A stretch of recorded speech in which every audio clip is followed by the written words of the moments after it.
Comcast NBC Universal is in the hunt to get the next NBA TV deal and will most likely get into a bidding war with the NBA's current partner, Disney. Under the NBA's current deal, ESPN, which is owned by Disney, as well as TNT, pay a combined $2.6 billion per year for the rights to broadcast NBA games. The current television rights for the NBA expire following the 2024-25 season, so look for negotiation and media tactics to take place over the next year between Comcast CEO Brian Roberts, who will head the NBC negotiation side, and Bob Iger, CEO of Disney.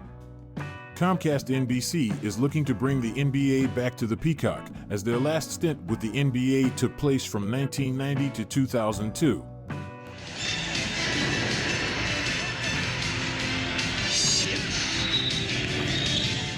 With the help of Michael Jordan, the NBA on NBC was a major success on television.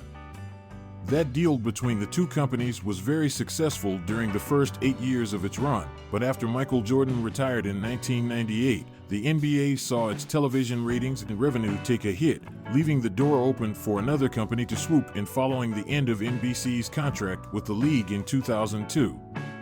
But despite its disappointing run in its final years, the 1990s version of the NBA on NBC is still widely regarded as the peak of basketball on television. From its opening theme to the final buzzer, the production of the game was arguably at an all-time high. I personally would like to see NBC get the NBA back, as I believe the coverage of the NBA on ESPN has grown stale. NBC was notorious for its incredible opening monologues prior to games, narrated by Bob Costas, as well as creating storylines that were focused solely on the game of basketball.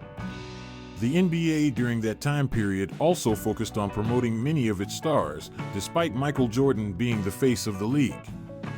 Jordan was already an icon and on a level of his own, so the league focused on building up other stars and teams, whereas the coverage today consists of many analysts who focus on one or two players in a positive light, while giving negative press to the other stars of the league.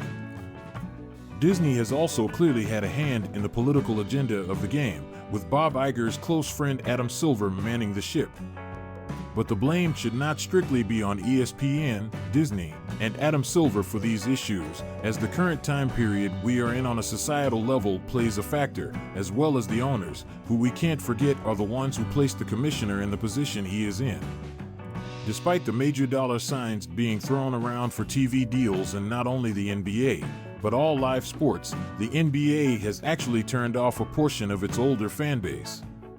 Many factors can be attributed to the reasoning behind this, and that can be saved for another video, but it should be good news that ESPN and Disney have some competition when it comes to claiming the National Basketball Association. With that being said, if the NBA decides to go another route with its TV deal and leave Disney, it would be clear that they are looking for some sort of rebranding.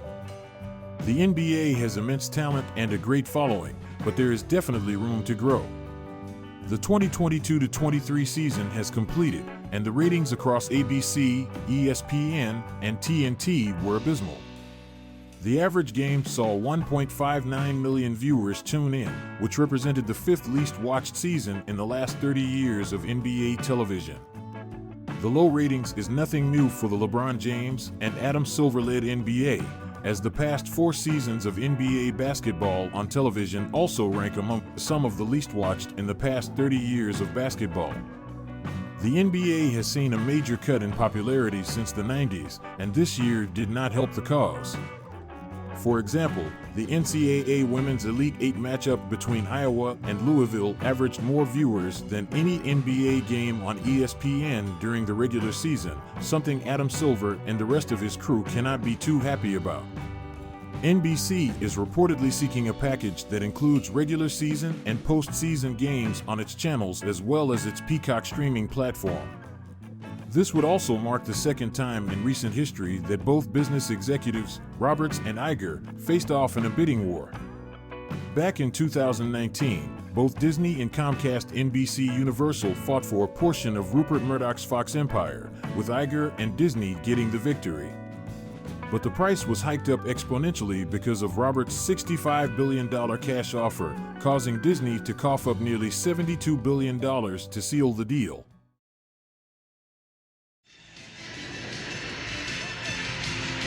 This is NBA Showtime, NBA Playoffs. Here's your host, Hannah Storm. All of a sudden, the Chicago Bulls. Man, I absolutely remember voting for the very first time. I couldn't wait. I remember going to the ballots. It was at an elementary school right up the street from the house that I grew up in. It was at Louisville Elementary School. Rooks in conversation with NBA All-Star and the president of the NBA Players Association, Chris Paul. Don? Thank you, Anderson. Got a quick shot of Chris Canty's face over here, Cindy. I wasn't playing, but I mean, Chris.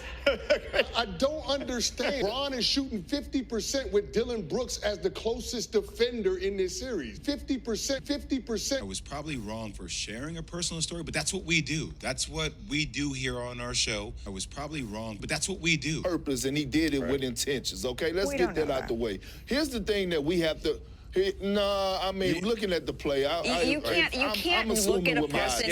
Yeah, but you're making an assumption. Yes, you can. You can't look at a person and know. That's the NBA. Let's get down to 66 games, NBA. 66 games. Less regular season games.